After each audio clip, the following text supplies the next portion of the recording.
medase so afidie ne da ebra so so man ne betena se na ye nkomodidie mu no yetimi ewurawura medical catch se ne ene na wotwe mu nyina ye ne gina ba bi faako edie na His Excellency John Dramani Mahama wadeba Ghana na ye nyina ye hwehwe no ye betima nya ewo eye empanindie su ana se empanidie ban ewo His Excellency John Dramani Mahama mu ana Harrison Kodwaba Ampawaba wano eye member of the communications team Emma NDC amanyoko no abetina se aye ne no ebe hye nkomo twetwe na se Harrison me mo ache mo akwaba yeah minga bibia boko de bibia boko na na na watwe atwa mu no so wa wonim se NPP amanyoko no koto aba eyo mo Frank Tuni in the person of ye mampani abadechi Dr. Muhammadu Bawumia mo NDC mo se John Mahama adenti na enye Muhammadu Bawumia na emom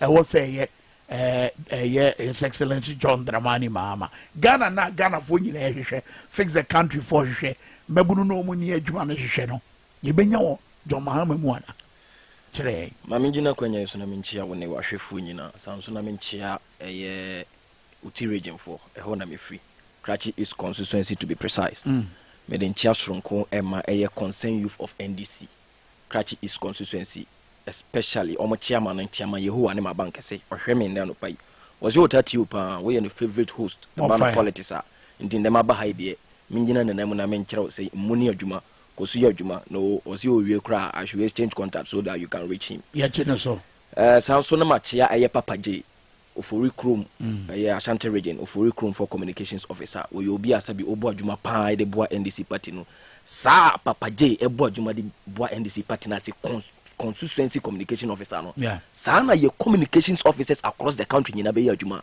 minga we don't have a problem about 931 yanko we don't have a problem anka ye straight win Matthias yentinsim ene na nchen ya danfo bi ono so ya adwuma de boa NDC last one or Legon haya or contest send your friend Legon tin election with Matthew or Ashanti region tafo made in Chason Kwema on so show on so position shepa ma men come asem so taw right His Excellency John Dramani Mahama and jam person me comment we before me come asem so no kwanya John Mahama efa so edi flag bearer edi ma MPP for no once fast kwanya na no so no nyira ni mate mo John Mahama yi flag bearer ene ma MPP for na me kama semeba kwan na ofa so de yi flag bearer mom no onfa kwan na so no yira ni meti mom se rani meti nu kuranti ehu asem nti mate se jantra fo nyina yi bare na ade oh no jantra amount for epe no hold on your politics are here o man mu ano o se ma ye nkomo hote jantra asem no twesan yi free okay minta we de we show no so no wa enya ye wo na wo command de wakasi me from de ma ye from ba ma se mpendifo asebe na bebere ye dwene se o matra ware nyina nden o mu nyina ware because of running meeting nti se John Mahama be sa ye commenter ebe for siama MPP for as I running mate John Mahama na eden ayi amomo na so o kan ye asema o kan ye no mu digina so no mu ni message if you looked at His Excellency Bawumia. Now, would they compare even Kenya, Japan in their own party internal elections? Utimi who say Kenya, Japan was clear message more than Bawumia. The only message Bawumia had was your mama Zimunyi not another. Into Montomame, and that was the message. That's all. So people voted. The MPP voted for Bawumia based on what Mahama said. In the Kwena or Faso, Eddie Yi flag bearer momo. Your mama once a fasa Kwena so no yira ni meti momo. Mamen koma sem so taw. John Mahama amanfo bisa adentina John Mahama adena John Mahama adena en wasi en for before yesterday I was even having this particular dialogue with the lady in fact to the extent say big on the phone or the napens na dum so e dey na che so ba en sa ma bio zempi minka bebia ye wo sesi as a country no where we have been cornered no we don't need a Nino as we speak. It is not Bawumia, it is not the MPP, not even a Nino.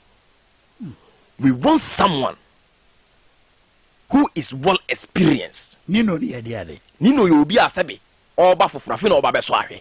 Oh okay. We need someone who is more experienced, We need someone who has been there before, who has been in the heat, who has been able to contain pressure, who has been able, record shows clear, who has been able to solve problems. This is someone we need. Inti Ghana say baby I want uti baby na adene mfa ni pafoforo mfa ni papo. You should know say the problems that are there right now in here ni pafoforo. Inti na was steady John Mahama cha say even solutions even straight from bench. And that is what we want. Ni pafoforo be na sama alternatives apart from John Mahama. Solution best and no am paying. Let me tell you the reason why I said it is John Mahama than no other person before I even come to the solution. We were in this country. Ena dum so bae sabi dum so wo hoi no minga enye agbelika kulo ena John Mahama afa free siremedi abaha na nya masa ana enye kulikuli eye problem bi a sabi ebo hodeda ade a sabi eye tetede. There were 3 problems in tia na ye face dum so okrum ha. 1 was legacy problem, 2 was gas provision, 3 was generational capacity. These were the 3 problems. Na ade a hodeda kufo de na bae no oswa asofo de ko akoso mudam chomo mompae but John Mahama because we are visionary we obi a wadwene he is a technical man. Or just no, this is not a spiritual problem. Minta, this is a technical problem. And do you know what he did? Minkah, sorry, Minkah. Do you know what he did? He owned responsibility at the floor of parliament. You could remember. See, oh, Majiatum, we are facing a problem. Dum so, but I will solve it. But I will solve it. Then why they solve it? Number 1, legacy debt. What the 2 by a man in Esla, you could remember. And you did legacy debt. Nina, Kana VR de, Kana ECG de, Ka Greco, Obia Edi, energy sector, you did to Sakanina. And then gas provision. Okay, I see Brevini, oh, ship will be out gas pipeline, be baby, ama gas are shorted, and intina, half a adumna the idea. No, John Mahama tenen no si de ben. Found 1 year 2 ewo Ghana no. Not 3 million cubic feet of gas e ku from kwa. Inti dia na wo se wo ye. And what the plan of Atuabo gas pipelines e buy. See yem provide the gas. Ni ntimi den en channel emma power budgets na plants na e hia gas e dia bonjuma. This is what we call what a visionary leader, a generational thinker. And then generational capacity. When we say generation we must be amu high. Say more than 36 megawatt. I like the generational capacity. And a power studio where some 36 megawatt of power and a power studio here. Mutinum and some mobile here more than the 36. Into the more John Mahama a rural electrification project. You know, see John Mahama, you know, see the NDC in records. A banner see Yentina light in Kunkurase, Yentina light in even NDC plan at 10 light across northern region. See yet the light are coming, I am NDC, even John Mahama and Casa at 10 light go almost over 2,000 communities. And this say attending light ako 2,000 communities who have a shortfall of our generational capacity automatically and they are in there beba. And the John who you no I was say sign at other power budgets I be babe boy and what is Jumano he enter into sensible and tangible agreement that will help the country. And that man for be a baby they say and I also know and I had and I do so cry and generational capacity problem na sikasem me say I'm daring them today on your show. So mo say sikasema Minka, so mo say sikasema omundum power budgets ni nyina plants ni nyina no mo fa sika nkoso. Very simple. Omundum power budgets. Omundum dia John Mahama say ni nyina no mo fa sika nkoso. Okay. And this is the reason why we need the man. What to do so ase kwa. Wa shiase. Oyobi a watimi agina problem now even in the midst of all the noise, the demonstrations, the insult, even on his person. You see that was the most annoying part of the whole thing. Even on his person, a man for driving problem, and they were attacking him in person. And away, and why I say, and why how I say. One quarter obia. No, on so ankahi. The problem no to one more bia, one my aunties will be and she'll be antum. Wow. He's too tall and solve the problem. And that is the type of leader within now. That is the type of leader within now, Minka. There is no doubt. And then mini ukasai. Washa sekura. Alternative from even the bench. Okay, I see them Oba or no as president because Oman Penny buy and another Danko for Docasi. Oh, Manis wadi no song. na anything me person me appointing ministers anything immediately or appointing 120 ministers omo per DMs omo allowances omo akatua omo bibia na sika omo gene broso dodo anything ka ho na ndan ye wo bibia ye wo yi juma ma ho ye no say no me ba because of baby Ghana ye economy na kodu en se da ni foundation papa bi ejina so ntino me ba me ye system ministers pe what say my solutions o now the rest sika na ebe kan allowances per diem na ebe kan nyina na ye dia cushion economy no wow ene na nchen utia wasi de ben even in the 2020 manifesto wasi obe invest almost $1 million at the infrastructure your friend the big push because abi young people for no mu do manu so omo na employ nurses omo na yewe omo employ nurses na minka sabi omo employ nko mangodu ase but tobo so speed sa big push wo ba bia ya beduri a e kada yeso a yeda ka minemu a yesika asem ye ketekete fiscal space ni swa no se 2025 jo mahama ba obetima ye sika no benya no wai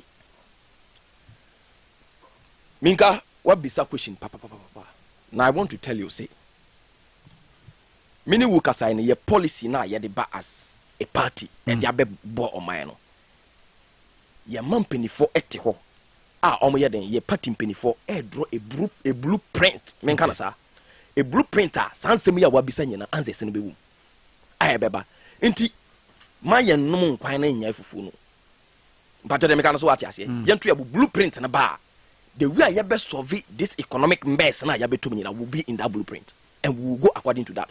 But these are the alternatives for John Mahama issue of man and me mawansa. And after that, then when the blueprint come, then we will have another discussion for another day for that particular one. And then John Mahama say oba Minka. Ye free be 24-hour economy. And then another news will be B.O.B. And that is the most interesting thing. Even TUC for secretary, a neutral, who is not Secretary General, an MPP, who is not an NDC, who is not a CPP,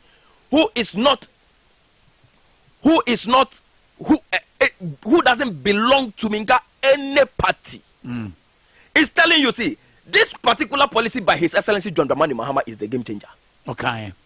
In fact, Adansi DNT, was it is the game changer. Secretary General of Trade Union Congress, Dr. Yauba, Nensema Wakai, Nanwa, His Excellency John Mahama, Ekoshia, when you have about Sadabaya, Mobati or Mashus on one Kasaya day, Eka said, 24-hour economy, no, a game changer. But at the end, the woman said, Yang form for Nayan Uncle Musuku Yibino, Yabet Matiasi, and no 24-hour economy a day.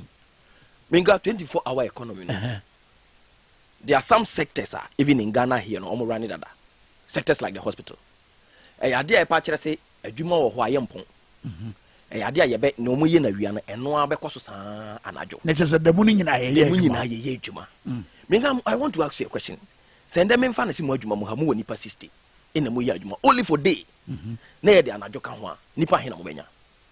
120, yeah. Employment aba. Number one, 24-hour. Number one, 24-hour economy and the implement eba. Number two, productivity. Productivity be so, and there is no doubt about it. This particular policy, will mainly be targeted at the private sector, but also government sectors now. More capacity ne ebe yes a particular program going so no be running. Some place like the passport office, and then will be TME now. Wa pay passport break because of the line at the passport office obi di adanse ahun say no 24 hours obi ko de kwanya na de a mezo meko night akwanya me de and never shorting line and never shorting delay in the process. But number two, e hono to bo yen nkomo e hono ba o mi am say o mo de e abe for kwan bia ba e no e deal with that problem. You solve our problem, and then it was clear even in the news. Our minister Nankasa Hokoka is still Guru Boys for in all in the name of this their digital thing. And now Guru Boys said that's Yajuma. So there have not been any impact with what they have done. Actually, I can't say vividly what they have done. But it is just like the old system. But here lies the case. What we are saying, what John Mahama is saying that Minka say, what the 24-hour economy in the bar and the economy na. Okay. Number one, Emma wo pe passport unko use the whole day at the passport office because they say line bedding a bit shorting oko midnight obenya your passport and unko jina ho from an pass 5 near upon was about was did the same line also 5 near upon and then another government a year almost at me inside way DVLA and also when me met me running DVLA for bet me running inside way send then DVLA for about 5,000 people and I say 1,000 people mo ya juma mo say you running 24 hours economy 24 hours shift economy ya. They will have almost over 2,000 workers. John Mahama wo no. Ono otumra wo nkyeresi o. Otumra o mobidi. What you see na wie no. O mobidi. Asama obiadi. Obema obiadi. Wow. Temaport a typical example. Those days John Mahama nya expand ho na they close around 5 meboa. Even in Netakura deport. Omo pon around 5 because e ho na yan expand to say the way John Mahama ha no. Why ye ha na expansion ba ho pe. And Oma employ more workers. And when we are 24 hours, yampon. Oko tema pot say ye 24 hours yampon. Inti Jomama no otumra onjiresi o mobidi. Inti wa ye bi pe. Sebe ye se aye bi da wo ho a sebe ye nkofa kan da bi o. Aye bi da wo ho a. Ene na nchen terminal 3. Oko wa de we light ni sisi so. Jomama na ye omo run 24-hour shift economy offer and then Nanjan Kumasi International Airport. And Jomama na mama cha say ya juma na jo. Enti wa ye bi pe. O come bet me aye obia or no as the economic team leader no ye vice president no. What me ama ye inflation na gina single digit for about 33 months no. Ono si obet me aye bibia. Munji nto obet me aye. Wa ye bi pe. Nto obet me aye. Inda ko Ghana gasa. Omu ya juma 24 hours. John Mahama na yeye. And oko Ridge Hospital. Omu ya juma 24 hours. John Mahama na yeye. And then Lego Medical Center. Oko wa 24 hours. John Mahama na yeye. In this okasi obetimi aya. Minka obetimi aya manabroso. He has done it before. That is even under this particular policy. Under this particular policy, or planning $1 million biya, almost about $3 billion. I would be good. Are invested in ICT. As that's can occur free. And I'm trying to say, mined the cash. And I'm trying to say, who has car space need to say, what singlet? Who have first kind of free? Who have another discussion? No, who have some and obit you.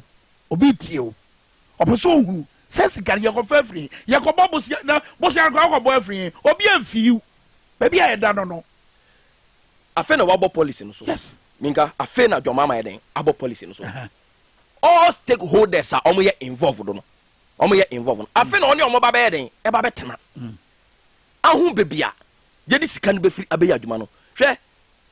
The way Jomama akwakonya sika. Mbra na Jomama so vidum so na nyese Ghana ya to ye ka nyina wi o. Minka wonim sa. Ne adeka. Yes. But they num bembe. Mbra na Jomama na ntise we. Mbra na Jomama me se wa ye bi pento no na betimi aye. Mbra na Jomama a massive infrastructure project like the KJT market no. Then you see your physical free space. Near the car. But then what me I internet say to book my blueprint in anything. Emra. Then with the blueprint no, we can have a larger discussion on how we are going to solve the problem. The problem has already been done. It has already been made.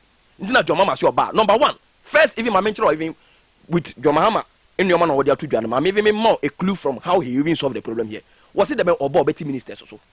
And to what is a ministers no so? And can you follow music and a Canadian yet be? Yet the cushions on your way. And then ministers, and then appointments are buying. Wouldn't see all finance ministry says here. Your father data bank boys. Data bank boys over 100. And they are to finance ministry. Oh, Chuamoka to say commissioner of GRs. Nina Kahunu. Nina Kahunu. Minka, it is a ye sound for in every hole. Near the Omo back to Omo Bank. Nasa Sika, Yedi Chuamoka as commissioners of GRA near the Kushini economy. Then a battery sent me and you may be. Sikabena Bayanya, COVID-19 Sika Mania. Then a trace and you moment me. And also Nanchen, Obia Sabi. In this government, Sabi, what first Kabia, and Yano Panso, Yabeji Saskandia Kushi economy. But all kind of said, Ebeye, a Juma Mubetmino, and when you are Abraham, Kai say, answer now what will be Bako Jas and Nibiano, and was all building evidence. more evidence ebra dwene entiase so a build sesi ayetia minga ene de kakra nko kra because sesi amini uka say ya build evidences it is even beyond reasonable doubt ya build evidences more beyond ebi kura are on tape, some are even on videos, some have been caught on camera. Just here Oman Atenase na adwene say wonye ho adwuma. Ebi audio tapes now, the documents are there to prove these are beyond reasonable doubt. Ye be chi amanfo agisika from ho e dia kushi economy no. Pasa se nipa ba kutimi da nipa ba kutimi da $1 million so. Enye $1 million kura o minga. Enye $1 million so yesi yayi mu $1 million. $1 million ni ayi afri mu minga. Na kire say sika e hye ho no. Eji nyame obata soro. Bene wo be kire say ayi sika nsa abode sika ni nua sika. Sabe enya be kire mu. San 7 nyina e comedy bi no omo ye yo. Na kire say wabu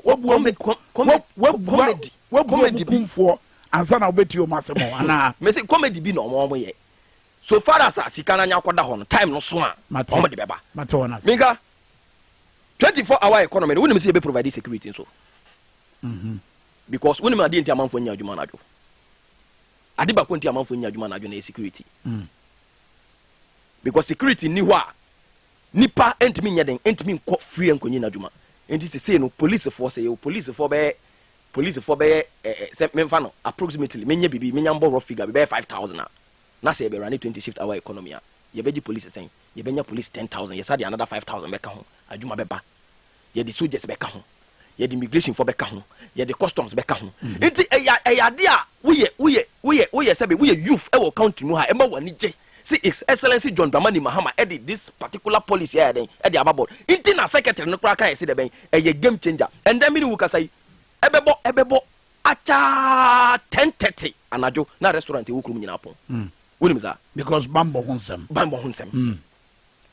inti say activities na esha se ekoso say activities no ekoso na bambo e tight lighting system e wo ho bibia ye han restaurants no bedwe no say say they say bibia ye okay bibia ye okay nti miso metimi arane at night eno so na nchen it is stated in this policy say obia sebe obeye production in the night no ye be some sort of tax exemptions na say taxes na obetua no so beti and the more ye fewer tax in the night no it will encourage more people to produce at night and that will make the night job run very well. And the okola pasa your night market too. Okola pasa your night market but bambo hu 17 and nipa ponten. That's right. And also nanchen in this particular policy was you be provided transport system.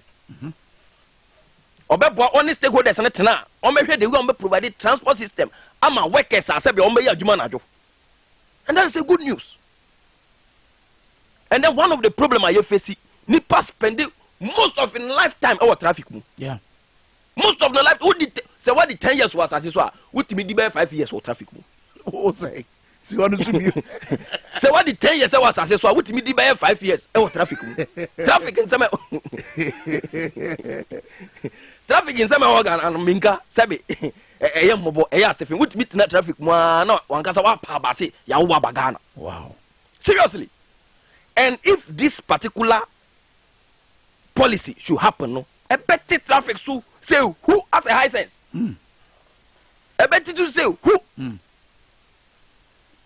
because enyo obi na be say so digidi say or kwa adwuma dabi there will be shifts in it traffic system be perform even government provided that transport system na and there will be enyo obi na be say minga won san fa car we mfa na car me so me mfa me car ye nyina ye be ko dwane bus portable bus well made bus sabe e be fa ye nyina ye ne akobebi fa ko ne achecha ko ye ba bi ba ye no ye ne ka ayalolo anase metro mass ya say ne ka ho asemi ayalolo new branded one metro mass branded ye be ye ne yiye. Okay. That is all you should know. Ye be ye ni yiye. Ne mo de ba ya o masen no ye be ye ni yiye. That is it. Once na ye wadwene pa ne ye baba o na asan no. And then who ayalolo bi kra masa we yem be show. Who the way bus ni bi aya. We yem be show at the pa adwene pa do mama de ba. And these were some of the reasons why we brought those buses. These are some of the reasons why we brought those buses. And they say we have this transport system going on. Nana, bibia be okay. Construction sector no so ma wo free. Okwa brochi mamu a omo ye kwan 24/7. Omo mpon koda wo. Wonim sa. Ye si dan bia ye mpon koda.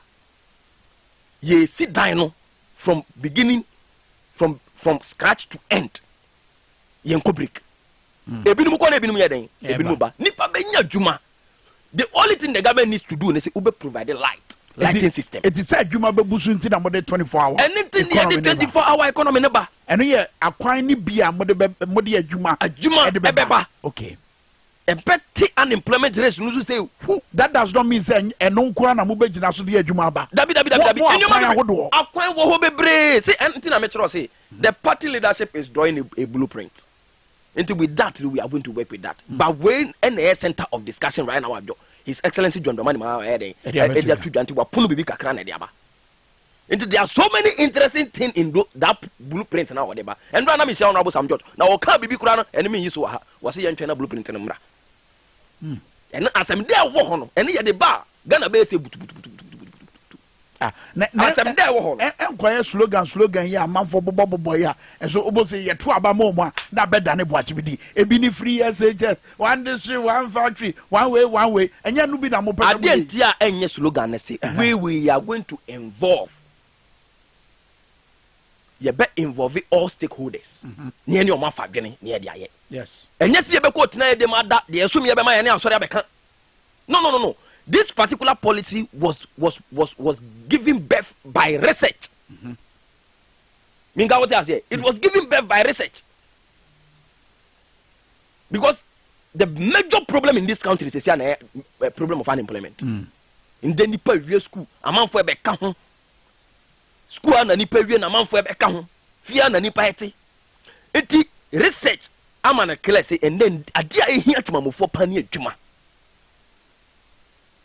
Into research and a buyer, no, and almost a dear near bet me ama unemployment rate so eswate, and this gave birth to the 24-hour economic shift. And I think, see, every good Ghanaian, Master, okay, if you are listening to me and you are an MPP person, we should put party colors aside. Okay. TUC for secretary, see, this is a game changer, and we should accept it. So, but you remember the was me chat for Eddie Abetri and him as an Jumedi and Abanary, but me and Cho Bisika, Yenina, Aquaria Israel, your way, nay, and what I would in Casanino, the crack and say, San Baba die, but to see about Obinya, yet to be young one day, and Quidina Santimun Twaba. It's a enemy Saka, draw the cat one in ye, and a year corner, yet Sika, but two, will be bottom to say star 274 hash. Minsaka promo, that's right. Sikabe do be bottom is here 0245006 ... Wow, number here 0245006 ... Sikano abeda phone so here on saka sikano on sa aka sikano a star 274 hash star 274 hash Minsaka promo na ye ewo Power FM no e krojen pefe yo ewom abibia ye dan na di sedebe yo bia be hunu mu bi na eye Kofi Kwatian wotie honorable say what he is saying about JM electing flag bearer for MPP, it is called reverse psychology. That was what he applied by saying MPP was not going to elect Dr. Bawumia.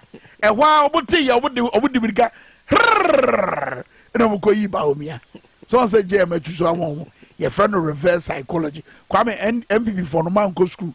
Come go school and come home Saturday way. We a messenger eja kwati e dia be so chief the twatwa ansa na ya sore so. Na the twatwa me the be sore so na say.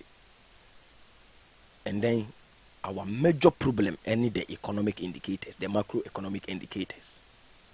And then atwaboye papa and mudwa manfo bia dwa and then akoye so. And then Joma Macham for busy. Oh, Mumba by Muda. Sounds now you have not tested a bit of government. So if you are talking, be measured in what you say. Oh, for us in free one Yazikano Udina Yawadena Okasasa. And then they have felt it right in their bone. You see, the most annoying part is John Mahama have left them a whooping economy that was growing in positives. With legacies as a banker, a bank bet me a so there bipa.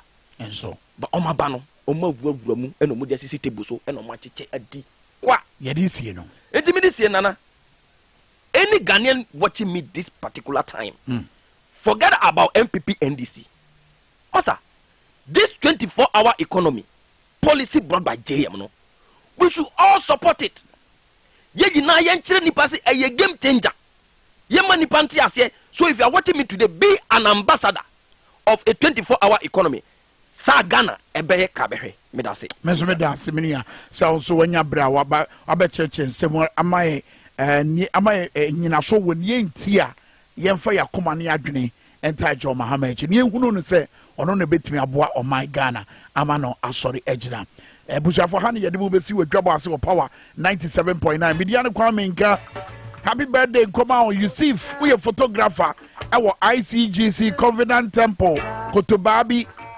technical ministry ni nyina say omo very proud of you ene baby anyame di wasi titru Kevin Asante ejagofi siba ya wie abusu ya be hia kira anyame ya do adwo anie power nie or power mid morning every sisi bye bye.